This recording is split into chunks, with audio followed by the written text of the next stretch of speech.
Hello dear students, how are you all? I hope you all are good. So students, today we are going to read Phonics English Reader Part 7 of Coral Publishers. Today we have come with a new chapter, Gandhiji at School of Grade 7.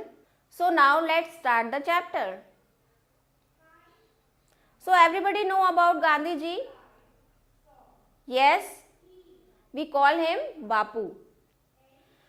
Gandhiji was a simple and true student. So in this chapter the writer is describing about Gandhiji's qualities. So Gandhiji was a simple and true student. Gandhiji अपने student life में एक बहुत ही simple, साधारण और सच्चे student थे. In this chapter, his student life's description is presented in its own word. इस chapter में उनके स्टूडेंट लाइफ को डिस्क्राइब किया गया है उनके अपने शब्दों में. I passed my childhood in Porbandar.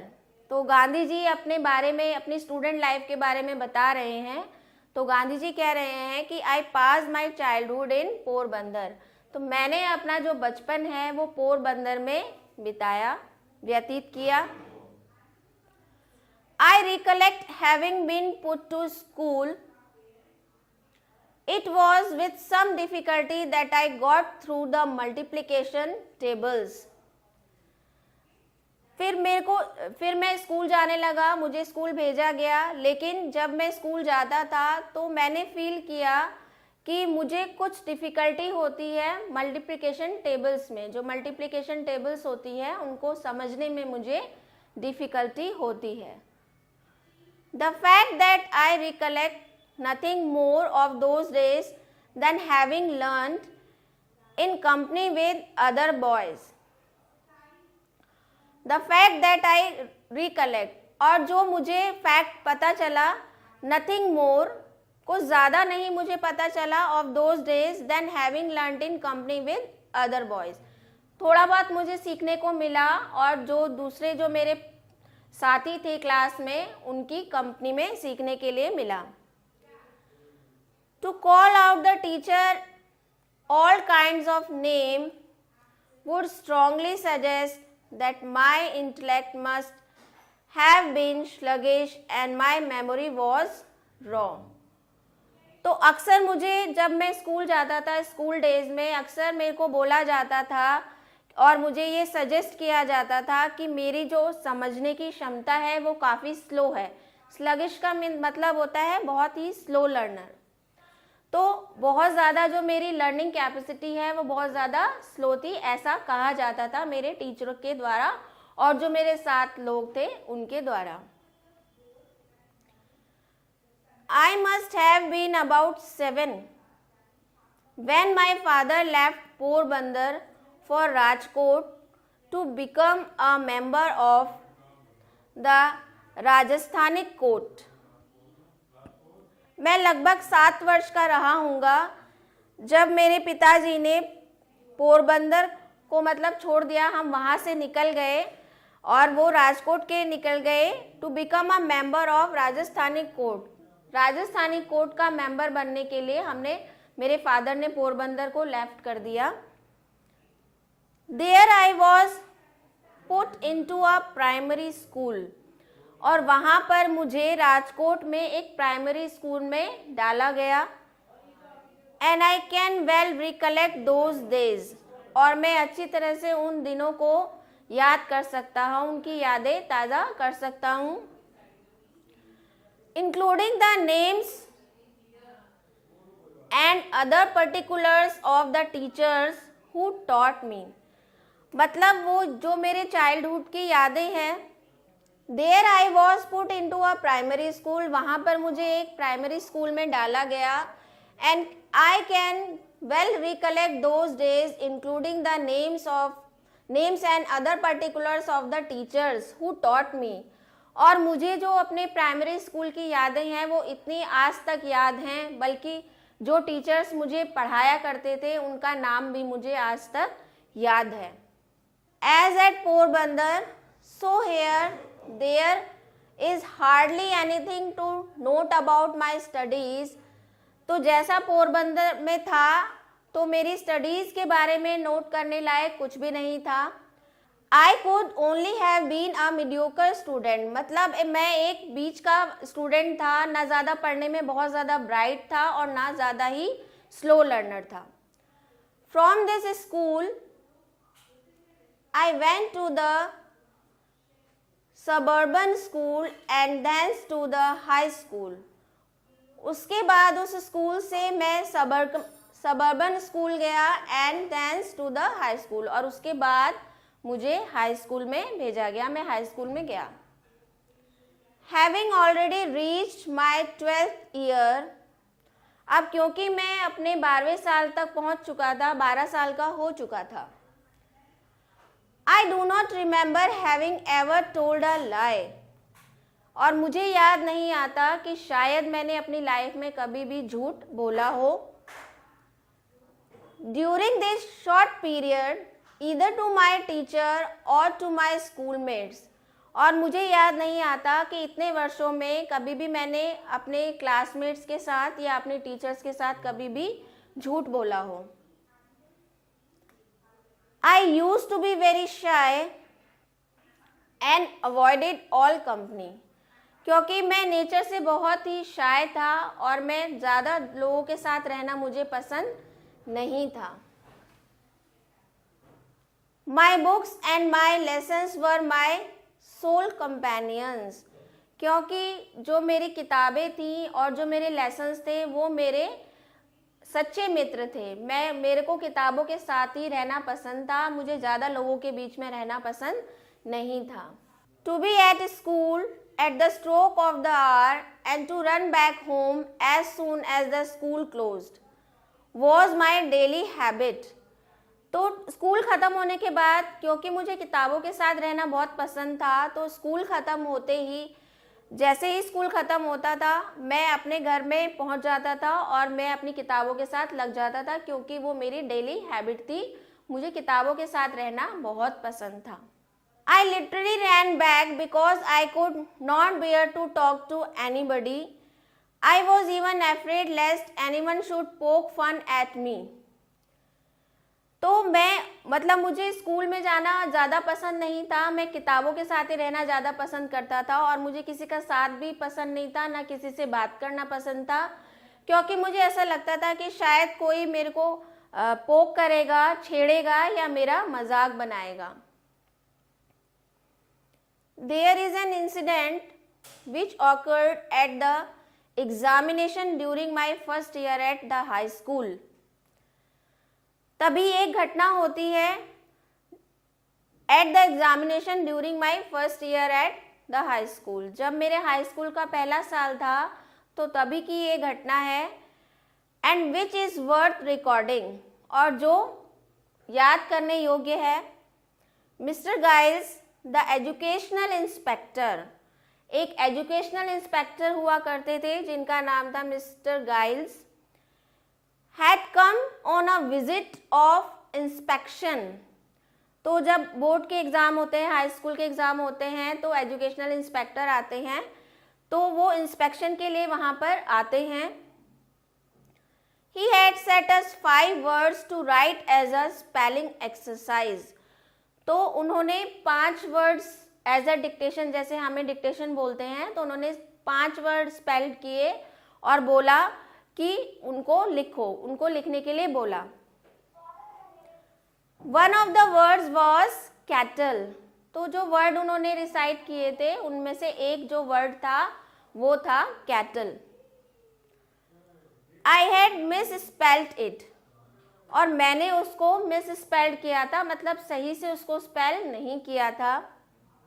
The teacher tried to prompt me with the point of his boot but I would not be prompted. तो जब वो राउंड लगा रहे थे, इंस्पेक्शन कर रहे थे, उन्होंने हमें 5 वर्ड्स डिक्टेट किए थे, तो उन्होंने देखा कि मैंने जो एक वर्ड है वो मिस स्पेल्ड किया हुआ है, मतलब उसकी स्पेलिंग गलत लिखी हुई है। तो वाइल टेकिंग राउंड टीचर ने मुझे अपने बूट से मतलब इंडिकेशन दिया कि तुमने ये स्पेलिंग गलत लिखी हुई है, लेकिन आई वुड नॉट बी प्रॉम्प्ट, लेकिन मैं उनकी बात को, इशारे को समझ नहीं पाया. It was beyond me to see that he wanted me to copy the spelling from my neighbour's slate. तो शायद वो मुझे ये इशारा दे रहे थे कि जो स्पेलिंग मैंने गलत लिखी है मैं उसको अपने जो पार्टनर है उसकी कॉपी में से कॉपी कर लूं. For I had thought that the teacher was there to supervise us against copying. और मैंने सोचा कि जो टीचर हैं वो यहाँ पर इसलिए खड़े हुए हैं, ये चेक करने के लिए खड़े हैं कि हम मतलब एक दूसरे की कॉपी से कॉपी कर रहे हैं, चीटिंग कर रहे हैं या नहीं कर रहे हैं. The result was that all the boys except myself were found to have spelled every word correctly. अब रिजल्ट क्या हुआ, इसका क्या रिजल्ट निकला कि क्लास में जितने भी बॉयज़ थे सिर्फ सिवाय मेरे, सभी ने उन वर्ड्स की स्पेलिंग बिल्कुल ठीक लिखी थी, बट मैंने एक स्पेलिंग गलत लिखी थी. Only I had been stupid, और मुझे ऐसा लग रहा था कि उन सब में मैं ही सबसे ज़्यादा मूर्ख हूँ. The teacher tried later to bring this stupidity home to me, but without effect. I never could learn the art of copying. Or the teacher tried later to bring this stupidity home to me. तो जो teacher है उन्होंने मेरे को बहुत कोशिश की कि बताने के लिए कि तुम वहाँ पर तो कॉपी कर सकते थे, तो तुमने कॉपी क्यों नहीं किया, बट विदाउट इफेक्ट, लेकिन मेरे पे उस पर कोई प्रभाव नहीं पड़ा. I never could learn the art of कॉपिंग, मैंने कभी भी चीटिंग करना नहीं सीखा. Yet the incident did not in the least diminish my respect for my teacher. लेकिन इस घटना ने मेरे मन में मेरे टीचर के लिए रिस्पेक्ट को कम नहीं किया. I was by nature blind to the faults of elder. क्योंकि वो मेरे स्वभाव में ही था, मैं अपने बड़ों की गलतियों को नज़रअंदाज करता था, ब्लाइंड हो जाता था. उनको इस चीज़ के लिए कभी भी मेरे अंदर इतना हिम्मत नहीं थी कि मैं उनकी गलती को बता सकूं, क्योंकि वो हमेशा से मेरे लिए रिस्पेक्टफुल रहे हैं. Later I came to know of many others failings of this teachers. बाद में मुझे उन टीचर्स के कई सारी बातों के बारे में पता चला. But my regard for him remain the same. लेकिन मेरे मन में जो उनके लिए आदर था वो सेम ही रहा, उसमें कोई भी चेंज नहीं हुआ. For I had learned to carry out the order of elders, not to scan their actions. क्योंकि मुझे हमेशा से यही सिखाया गया था, मैंने यही सीखा था कि बड़ों ने जैसा कहा है उसको एज इट इज़ फॉलो करना है, कभी भी उनके एक्शन पे सवाल नहीं उठाना.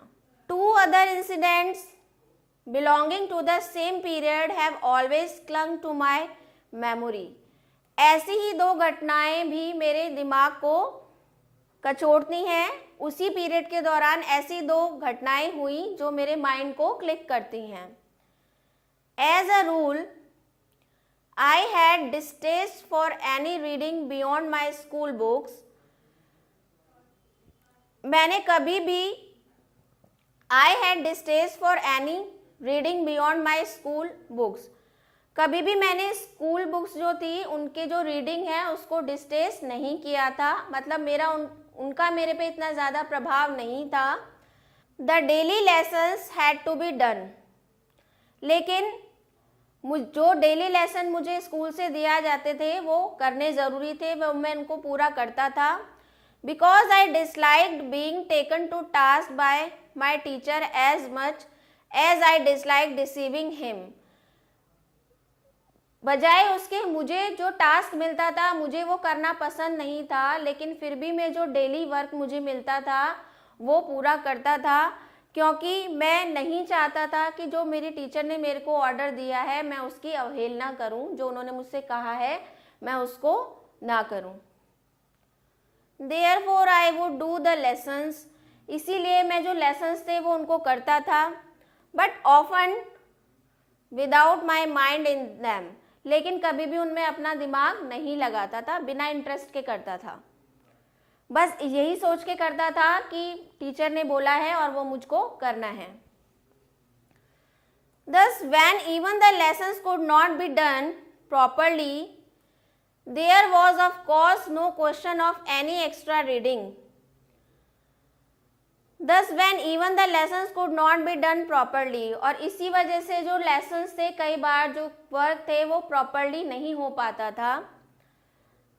There was of course no question of any extra reading. But somehow my eyes fell on a book purchased by my father. तो एक दिन क्या हुआ, मेरी नज़र एक किताब पे पड़ी जो मेरे फादर ने परचेज की थी. इट वॉज श्रवण पितृ भक्ति नाटक, और इस बुक का नाम था श्रवण Pitru Bhakti Natak. A play about Shravana's devotion to his parents. और इसमें बुक में क्या था, एक प्ले था जिसमें श्रवण कुमार का डिवोशन दिखाया गया था उनके पेरेंट्स के लिए. I read it with intense interest. मैंने उस बुक को पूरे इंटरेस्ट के साथ पढ़ा. There came to our place about the same time itinerant showman. One of the pictures I was shown was of Shravan carrying. There came to our place about the same time itinerant showman. और उसी समय हमारे मतलब जगह पे हमारे जहाँ पर हम रहते थे वहाँ पर एक शो दिखाने के लिए एक पर्सन भी आया. One of the pictures I was shown was of Shravan carrying by means of slings fitted for his shoulders. One of the pictures I was shown was of Shravan's carrying. तो वहाँ पर मैंने जो एक picture जो मैंने दिखाई उसमें क्या दिखाया कि जो श्रवण कुमार है अपने carrying bye means of slings fitted for his shoulder, मतलब उसने कंधे पे अपने his blind parents on a pilgrimage. मतलब मैंने उसमें क्या शो किया कि श्रवण कुमार जो है अपने कंधे पे अपने माता पिता को कैरी करके ले जा रहा है तीर्थ यात्रा के लिए. पिलग्रिमेज का मतलब तीर्थ यात्रा के लिए. The book and the picture left N indelible impression on my mind. और जो किताब थी और जो उसकी पिक्चर थी उसने मेरे दिमाग पर एक बहुत गहरा प्रभाव डाला. Here is an example for you to copy, I said to myself. और मैंने अपने आप से कहा कि ये एक सबसे अच्छा उदाहरण है जो तुम्हें अपनी लाइफ में कॉपी करना चाहिए, यानी कि मुझे भी ऐसा करना चाहिए. The agonized lament of the parents over Shravana's death is still fresh in my memory. और जो उस कहानी में जो श्रवण कुमार ने मतलब श्रवण कुमार जब उसकी डेथ हो जाती है उसके बाद भी जो उसके लिए अपने पेरेंट्स के लिए जो उसकी भक्ति थी, आदर था, वो जो उस किताब में मैंने पढ़ा था वो हमेशा मेरे दिमाग में रहेगा. The melting tune moved me deeply and I played it on a concertina which my father had purchased for me. तो उनकी इस कहानी को, इस प्ले को देखकर, मैंने बुक में भी श्रवण कुमार की कहानी पढ़ी थी और मैंने प्ले भी देखा था, तो उसको देखकर, उसको सोचकर मेरे दिमाग में एक बहुत सुरीली सी आवाज़ धुन बजने लगती है.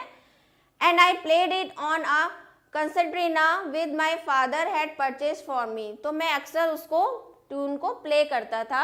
मेरे फादर ने मुझे एक कंसर्ट्रीना दिया था जिस पर मैं अक्सर उस धुन को बजाया करता था जो मैंने उस प्ले में सुनी थी. There was a similar incident connected with another play. ऐसी ही एक दूसरी घटना कनेक्टेड है एक दूसरे प्ले से. Just about this time, I had secured my father's permission to see a play performed by a certain dramatic company. इस बार मुझे अपने फादर से परमिशन मिल गई थी जो एक ड्रामेटिक कंपनी के द्वारा प्ले दिखाया जा रहा था उसको देखने के लिए. This play Harishchandra captured my heart. और ये जो नाटक था इसने मेरे दिल को जीत लिया था, इसने मेरे मन पे बहुत गहरी छाप छोड़ी थी। I could never be tired of seeing it, और मैं कभी भी इसको देखने से नहीं थका। जितनी बार मुझे देखने का मौका मिलता था मैं उसको देखने से नहीं थका। But how often should I be permitted to go, लेकिन कितनी बार मुझे जाने दिया जा सकता था। अब ऐसा तो नहीं था कि मुझे जितनी बार मैं बोलूँ बार बार मुझे सेम प्ले देखने के लिए जाने दिया जाए, लेकिन एक लिमिटेड टाइम के लिए मेरे को जाने दिया जाता था। It haunted me and I must have acted Harishchandra to myself many times without number, और इसने मेरे दिल पे इतना गहरा असर छोड़ा था कि अक्सर मैं अपने आप को हरिश्चंद्र समझता था और हरिश्चंद्र की तरह एक्टिंग करने लगता था। Why should not all be truthful like Harishchandra, और मेरे मन में ये क्वेश्चन आता था कि क्यों सब लोग हरिश्चंद्र की तरह सच्चे व्यक्ति नहीं हो सकते।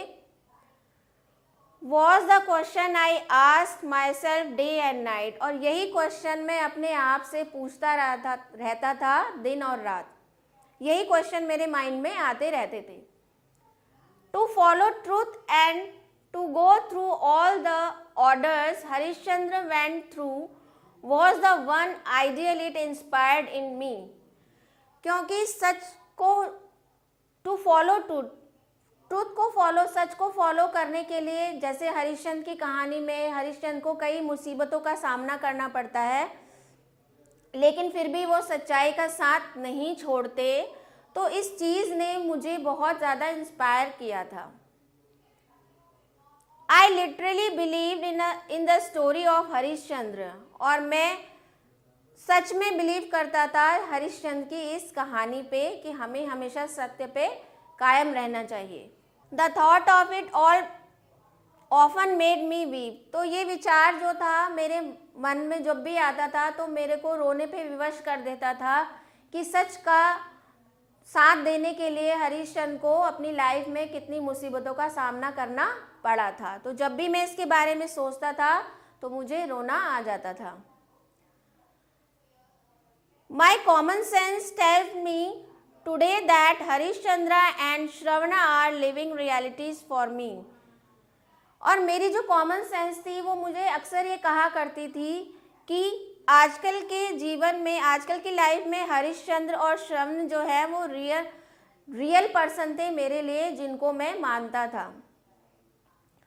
And I am sure I should be moved as before if I were to read those play against today, और मैं ये श्योर था कि अगर मुझे दोबारा से इन प्ले को देखने का मौका मिले तो मैं उसे नहीं गंवाना चाहूँगा। I was not regarded as a dunce at the high school, और मुझे हाई स्कूल में एक स्टूपिड पर्सन की तरह नहीं बोला गया था। I always enjoyed the affection of my teachers, हमेशा मुझे अपने टीचर्स का प्यार ही मिला था।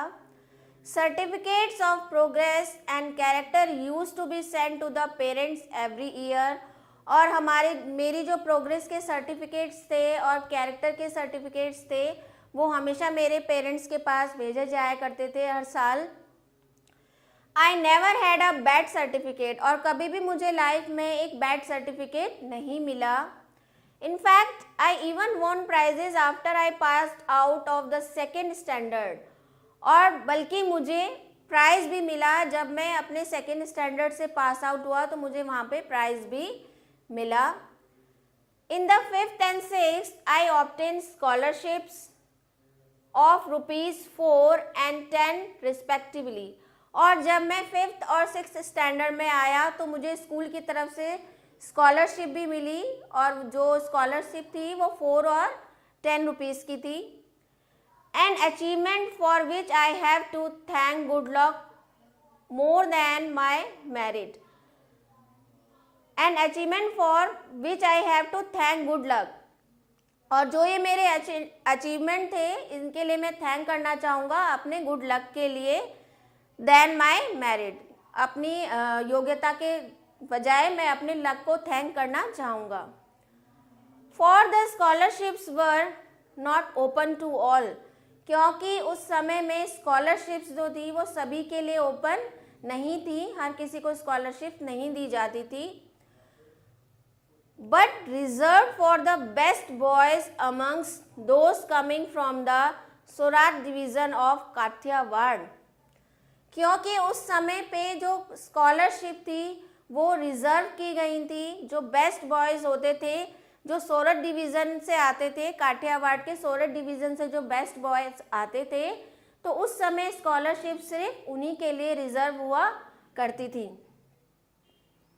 And in those days there could not have been many boys from Sorath in a class of 40 to 50, और उन दिनों में there could not have been many boys, तो उस समय क्लास में जो थे हमारे इतने ज़्यादा बॉयज़ नहीं हुआ करते थे। सोरात in a class of 40 to 50, मतलब हमारी क्लास में जो 40 to 50 स्टूडेंट्स की क्लास हुआ करती थी, तो उन दिनों में ऐसे जो बॉयज़ जो सोरात से आते हैं बहुत कम थे। My own recollection is that I had not any high regard for my ability. My own recollection is that, मेरा जो recollection था वो क्या था, that I had not any high regard for my ability, कि मुझे अपनी योग्यता के लिए कोई ऐसा regard नहीं मिला था। I used to be astonished whenever I won prizes and scholarship, और जब भी मुझे कोई भी प्राइज या स्कॉलरशिप मिलती थी तो मैं आश्चर्यचकित हो जाता था। But I very जेलसली guarded my character, पर मैं जेलसली, लेकिन मैंने अपने जो कैरेक्टर है उसको हमेशा बनाए रखा। The least little blemish Drew tears from my eyes, क्योंकि अगर जरा सा भी कोई अगर मेरे कैरेक्टर पे सवाल उठाता था या मेरे बिहेवियर के बारे में सवाल उठाता था तो एक छोटी सी बात भी मेरी आंखों में आंसू ले आया करती थी।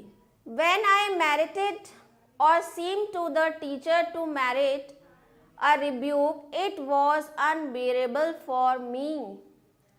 और जब कभी ऐसा होता था कि जब मुझे कुछ प्राइज़ मिलना होता था या फिर कभी ऐसा हो गया, मुझे शायद ही याद पड़ता है कि कभी भी टीचर को मुझको डांटना पड़ा हो, और अगर डांटना भी पड़ा हो तो वो मेरे लिए अनबियरेबल हो जाता था, मैं उस चीज़ को टॉलरेट नहीं कर पाता था, झेल नहीं पाता था। I remember having once received corporal punishment, एक बार मुझे इस तरह का पनिशमेंट मिला था। I did not so much mind the punishment, मुझे पनिशमेंट को इतना माइंड नहीं करता था मैं, मुझे पनिशमेंट इतना बुरा नहीं लगता था। As the fact that it was considered my desert, बस फैक्ट ये होना चाहिए था कि वो मैंने किया हो।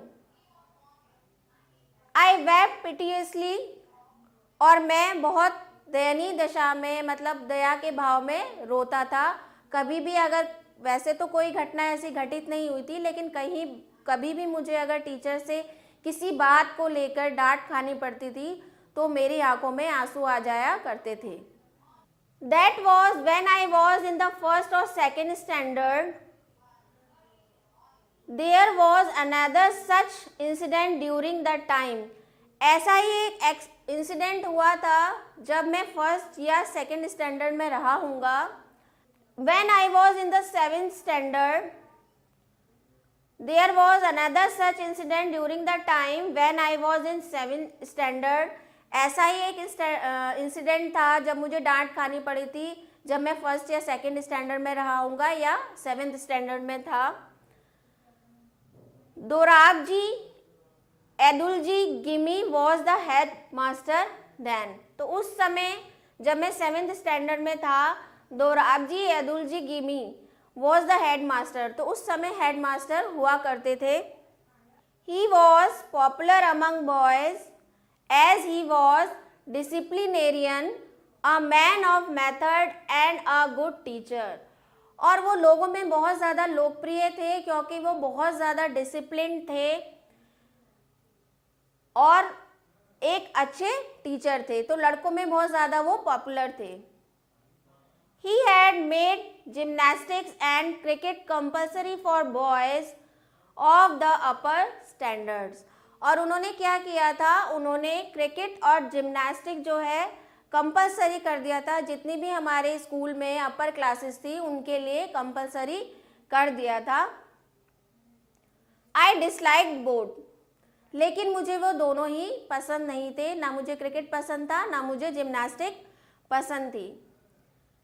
I never took part in any exercise, cricket or football before they were made compulsory। और मैं कभी भी किसी ऐसी एक्टिविटी में पार्ट नहीं लेता था जब तक वो कंपलसरी ना की जाए हमारे लिए।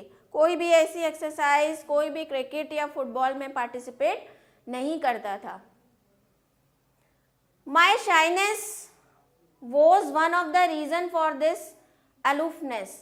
और इसका एक कारण ये भी था कि मैं बहुत ज़्यादा शाय था नेचर में, इस वजह से।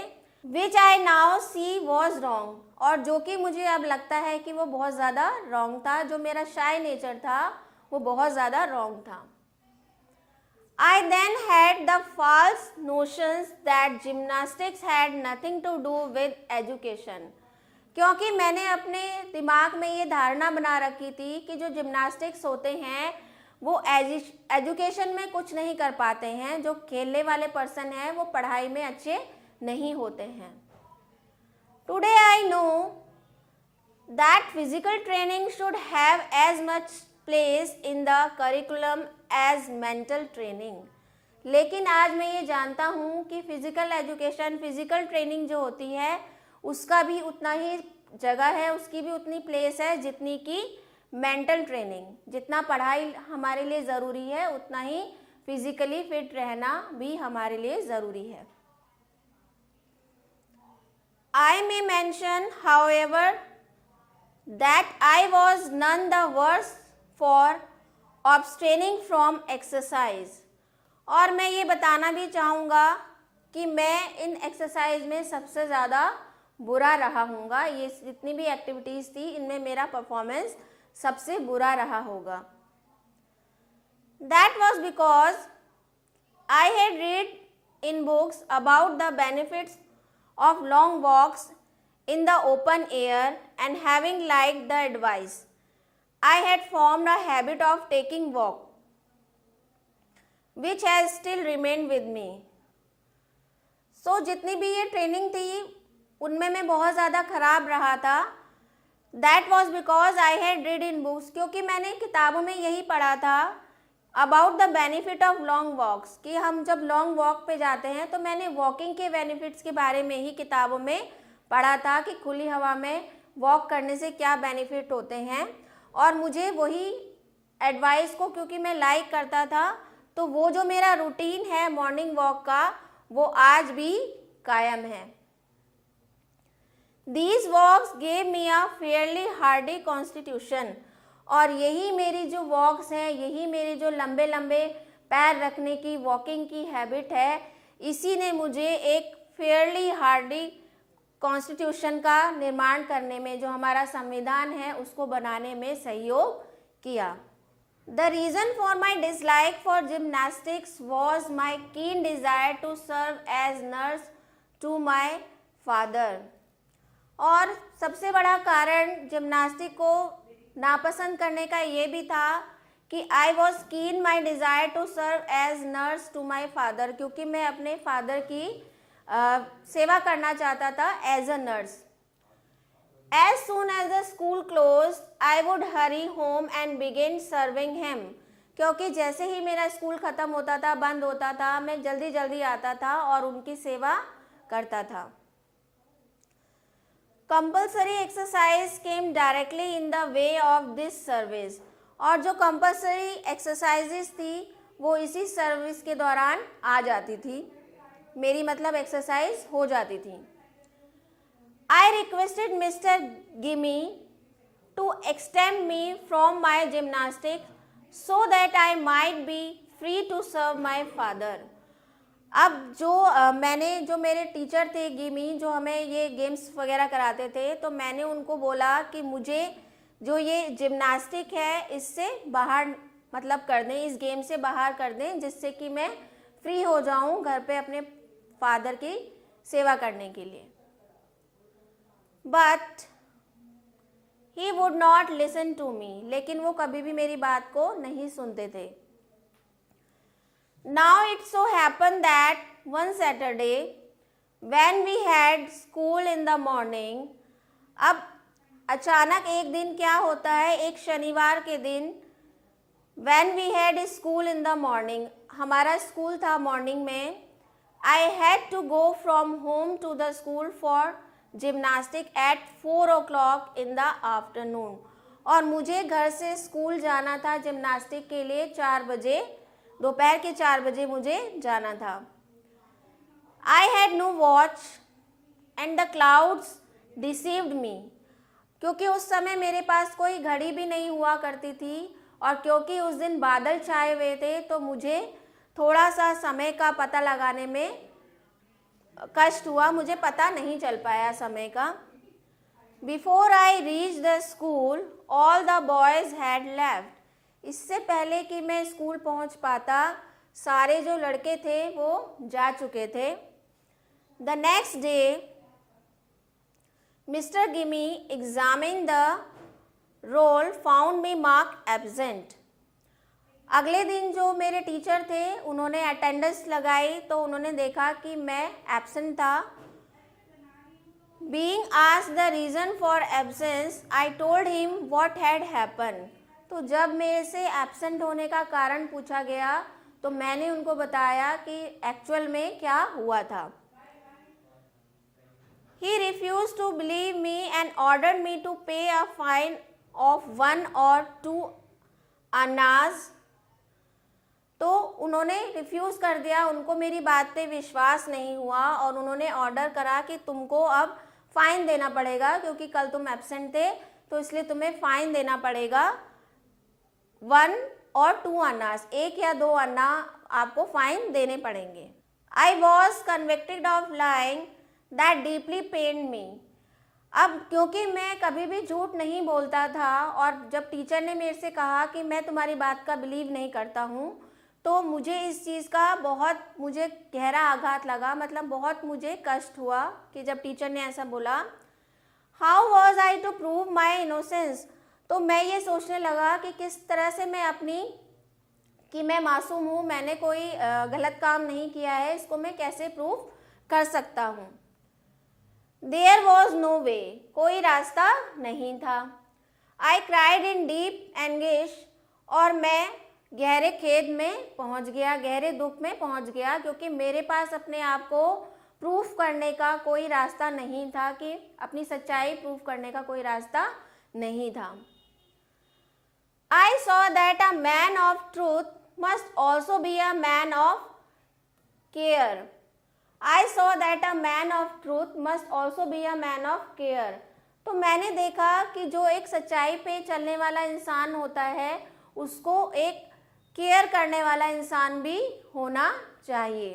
This was the first and last instant of my carelessness in school, और ये मेरी पहली और आखिरी लापरवाही रही होगी स्कूल में, जो मैंने आज तक, मुझे शायद ही याद पड़ता है कि मैंने ऐसी कोई लापरवाही का काम किया है। ये मेरा पहला और आखिरी जो है इंसिडेंट रहा होगा। आई हैव टू फेंट recollection that I finally succeeded in getting the fine remitted. The exemption from exercise was of course obtained, as my father wrote himself to the headmaster saying that he wanted me at home after school. और मैं ये सारी चीज़ें बुला देना चाहता था, जो भी मेरे साथ मतलब ये हुआ था, टीचर ने जो मेरे को बिलीव नहीं करा था।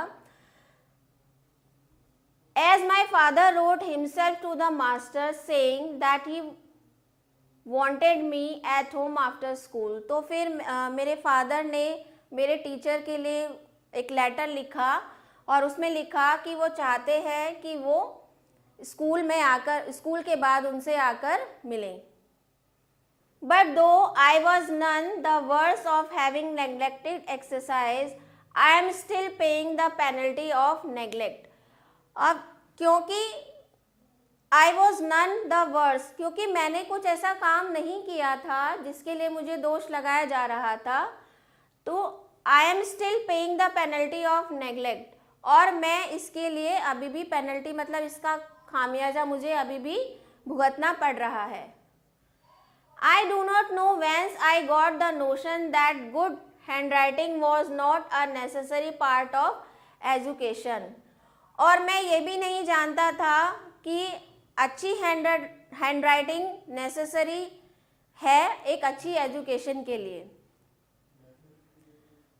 2 more reminiscences of my school days are worth recording. ऐसे ही 2 स्कूल के इंसिडेंट जो हैं वो याद करने लायक हैं।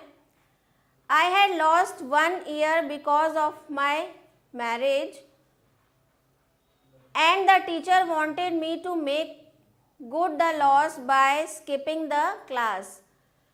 I had lost 1 year because of my marriage. मैंने अपनी शादी की वजह से 1 साल खो दिया था। And the teacher wanted me to make good the loss. तो अब जो टीचर थे वो मेरे से एक्सपेक्ट करते थे कि जो मैंने ये 1 साल अपना लॉस किया है उसका मैं कुछ फ़ायदा कर सकूं। By skipping the class, a privilege usually allowed to industrious boys, I therefore had only 6 months in the 3rd standard and was promoted to the 4th after the examination, which are followed by the summer vacation. By skipping the classes, a privilege usually allowed to industrious students. अब जो बच्चे irregular रहते हैं classes में उनको तो privilege मिल जाता है, लेकिन जो गांधी जी हैं उनको ये प्रिविलेज नहीं मिला। I therefore had only 6 months in the 3rd standard, और इसी कारण से मैं अपने 3rd standard में सिर्फ 6 महीने रहा, and was promoted to the 4th after the examination, which are followed by the summer vacation, और उसके बाद मुझे एग्जामिनेशन के बाद 4th स्टैंडर्ड में प्रमोट कर दिया गया जो कि समर वैकेशन के बाद थे। English became the medium of instruction in most subject from the 4th standard. अब 4th स्टैंडर्ड के बाद जो इंग्लिश था वो इंस्ट्रक्शन का मीडियम बन चुका था, माध्यम बन चुका था, हर सब्जेक्ट में इंग्लिश का यूज़ होने लगा था। I found myself completely at sea, और मैं अपने आप को एक गहरे समुद्र में पा रहा था जहाँ पर कोई भी किनारा नहीं दिख रहा है। Geometry was a new subject in which I was not particularly strong. अब एक नया सब्जेक्ट आ गया था हमारे इंडेक्स में, geometry, which I was not particularly strong, जिसमें मैं बिल्कुल भी स्ट्रॉन्ग नहीं था। And the English medium made it still more difficult for me. और जब से इंग्लिश मीडियम हो गया था तो इससे ज्योमेट्री जो थी वो मेरे लिए और ज़्यादा डिफ़िकल्ट हो चुकी थी। The teacher taught the subject very well, but I could not follow him.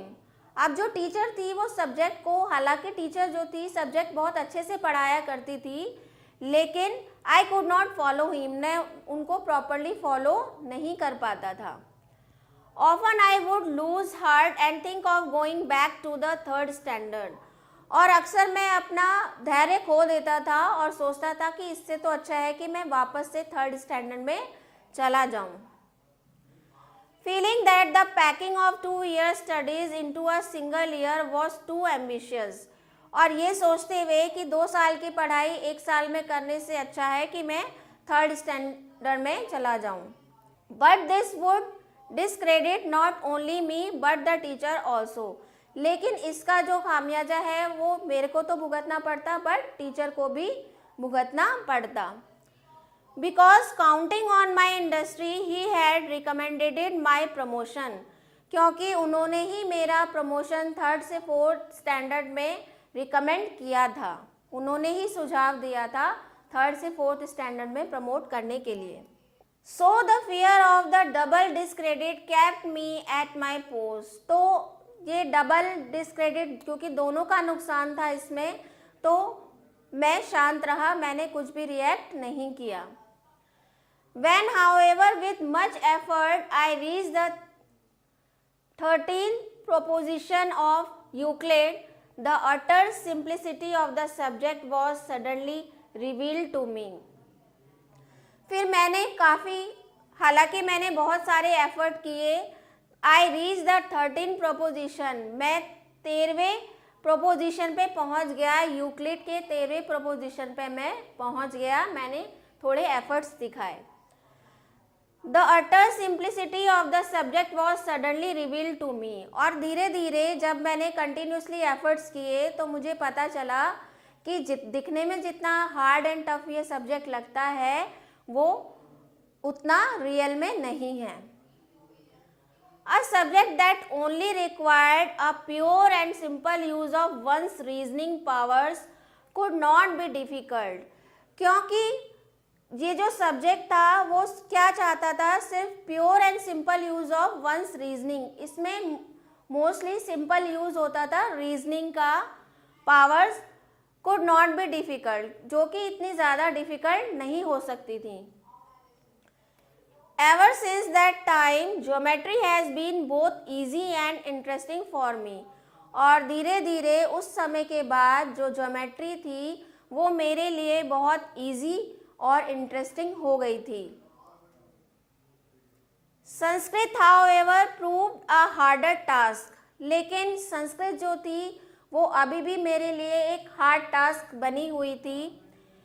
In geometry there was nothing to memorise, whereas in Sanskrit I thought everything had to be learn by heart. क्योंकि अब जो संस्कृत थी वो तो मुझे geometry से भी ज़्यादा हार्ड लगने लगी थी, क्योंकि ज्योमेट्री में तो वैसे कुछ मेमोराइज नहीं करना पड़ता, लर्न नहीं करना पड़ता, लेकिन संस्कृत में बहुत कुछ लर्न करना पड़ता है पूरे दिल से. This subject also was recommenced from the 4th standard. और ये एक नया सब्जेक्ट था जो 4th स्टैंडर्ड से रिकमेंड किया गया था. 4th स्टैंडर्ड से ये वाला सब्जेक्ट भी ऐड होने जा रहा था. As soon as I entered the 6th, I became disheartened. और जैसे जैसे मैं इस सब्जेक्ट के साथ 6th क्लास में पहुंचा, I became disheartened, मतलब मैं बहुत ज़्यादा डिसहार्टेड हो गया इस सब्जेक्ट से. मुझे बिल्कुल भी क्योंकि संस्कृत पसंद नहीं था. The teacher was a hard taskmaster, anxious as I thought to force the boys. The teacher was a hard taskmaster, anxious. और जो टीचर थे हमारे संस्कृत के टीचर वो बहुत ही हार्ड टास्क मास्टर थे. anxious as I thought to force the boy. There was a sort of rivalry going on between the Sanskrit and the Persian teachers. और उन दिनों स्कूल में ऐसा लगता था कि जो संस्कृत के टीचर थे और जो पर्शियन टीचर्स थे उनके बीच में एक राइवलरी चल रही है, दुश्मनी चल रही है.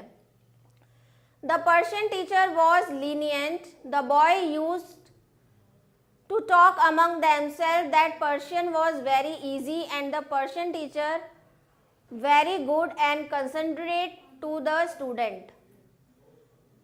The Persian teacher was lenient. जो Persian teacher थे वो lenient थे, बच्चों के लिए थोड़ा सा दयालु थे. The boys used to talk among themselves. और जो अक्सर जो boys थे वो आपस में बातें करते थे कि जो पर्शियन लैंग्वेज है वो इजी है as comparative to Sanskrit.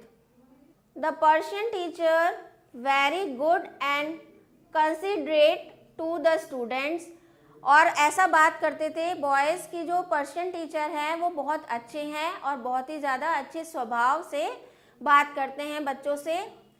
The easiness tempt me and one day I sat in the Persian class. अब उनकी बातें सुनकर मुझे ऐसा लगा तो मैं एक क्लास में पर्शियन क्लास में एंटर कर गया और बैठ गया.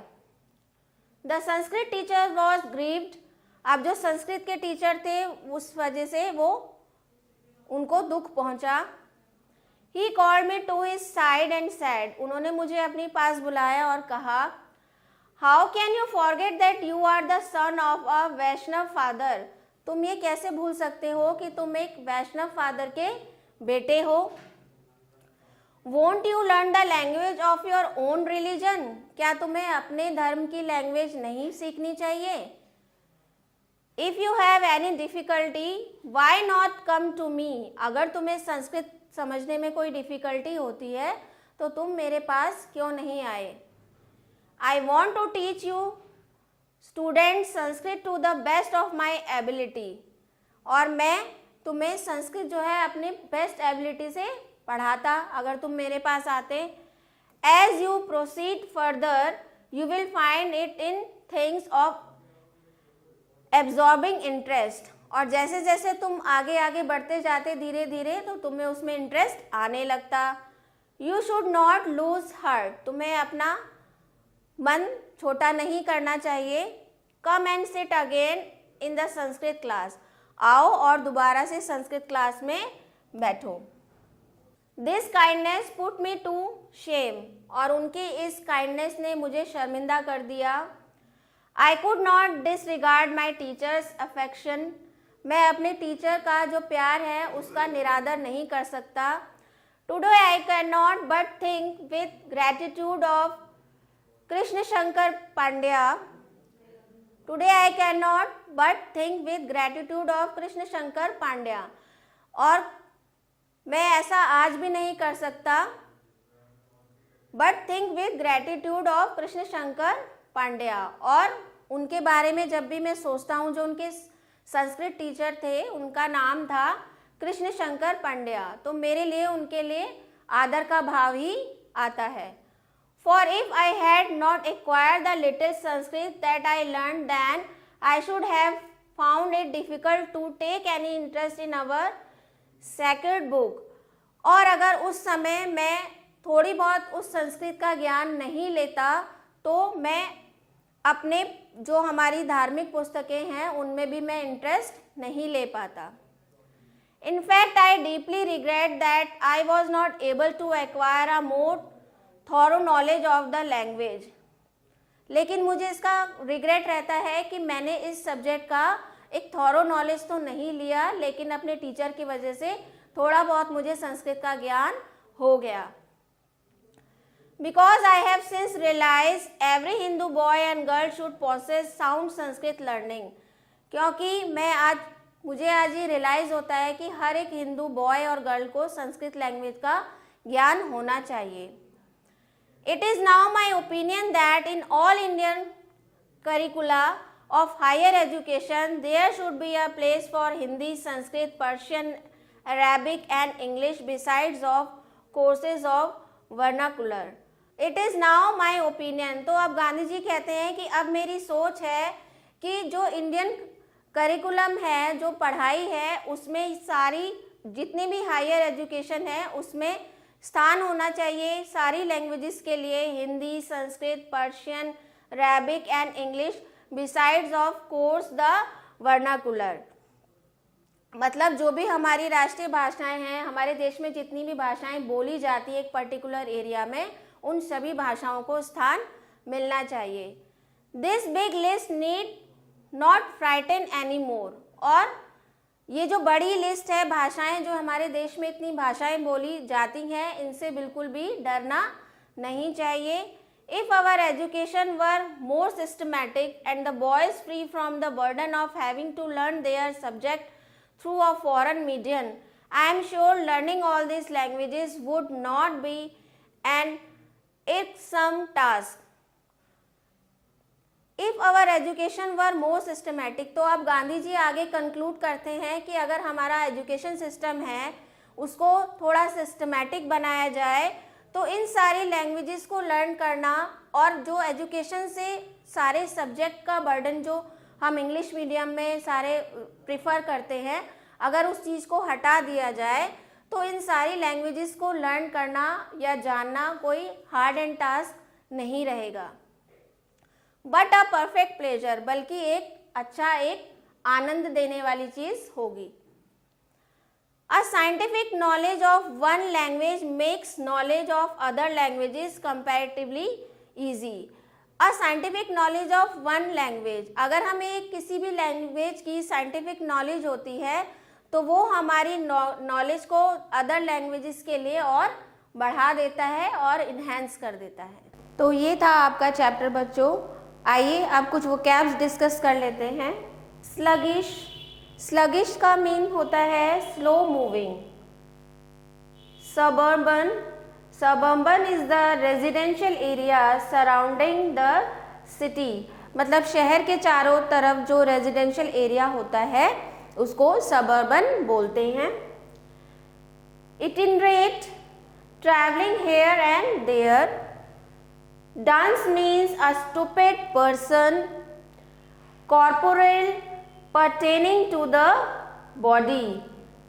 कॉर्पोरल पनिशमेंट क्या होता है, मतलब बॉडी से रिलेटेड पनिशमेंट देना, खड़े हो जाना, चेयर बनना, इस तरह से। एक्सटम, free from an obligation. Considerate means thoughtful. Gratitude means state of feeling grateful. Next is vernacular. Vernacular means dialect that is most widely spoken by ordinary people in a region. Vernacular मतलब जो एक particular area में language बोली जाती है उसे vernacular language बोलते हैं। रिक्सम टास्क, annoying और irritating टास्क। नेक्स्ट आपकी एक्सरसाइज है बच्चों, tick right the correct answer. So the first one is Gandhi ji is called the father of the nation. Second one is Gandhiji spent his childhood in Porbandar. Next is Mr. Gais was an educational inspector. Next one is the headmaster of the school was, who was the headmaster of the school? Dorabji, Edulji, Gimi was the headmaster of the school. So this option will be the correct option. Next exercise is fill in the blanks. I must have been about 7 when my father left for Gujarat.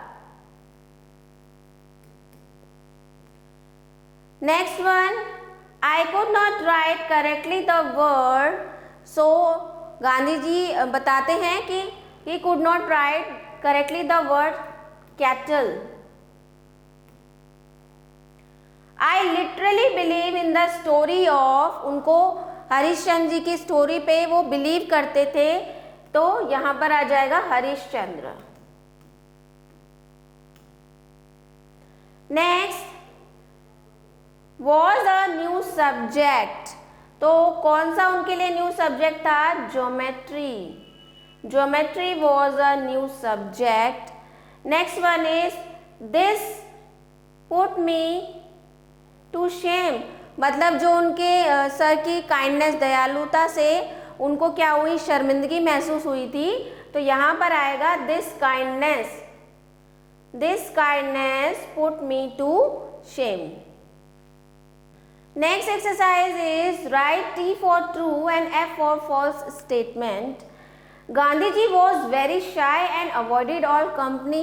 क्या गांधी जी का nature ऐसा था कि बहुत ज़्यादा शाय थे, शर्मीले थे और वो लोगों की कंपनी को अवॉइड करते थे? बिल्कुल ऐसा ही था, तो it is true. Gandhi ji saw a play the Bhakt Prahlad. Gandhi ji ने एक प्ले देखा था भक्त प्रहलाद, नहीं, तो जो प्ले उन्होंने देखा था वो था राजा हरिश्चंद्र के ऊपर, तो ये आपका आ जाएगा false. Third statement is Gandhi ji receive corporal punishment. Gandhi ji को एक बार कॉर्पोरल पनिशमेंट मिली थी, yes it is true. And fourth one is mister Gimi was an educational inspector. Mister Gimi जो थे वो एजुकेशनल इंस्पेक्टर थे, नहीं, वो जो थे हेडमास्टर ऑफ स्कूल थे। Next one is Gandhi ji found Sanskrit difficult. क्या गांधी जी को संस्कृत बहुत डिफिकल्ट लग रही थी? नहीं, संस्कृत उनको ज़्यादा डिफिकल्ट नहीं लग रही थी, उनको ज्योमेट्री ज़्यादा डिफिकल्ट लग रही थी। Next exercise is match the following. The first one is mister guys Mr. Giles, who was Mr. Giles? Mr. Giles was an educational inspector. Then Mr. Gimme was the headmaster of the school. And who is called the father of nation? Father of nation is Mahatma Gandhi. And play, which was the play? Harishchandra and corporal punishment. I hope आपको ये chapter समझ में आ गया होगा. Thanks for watching this video.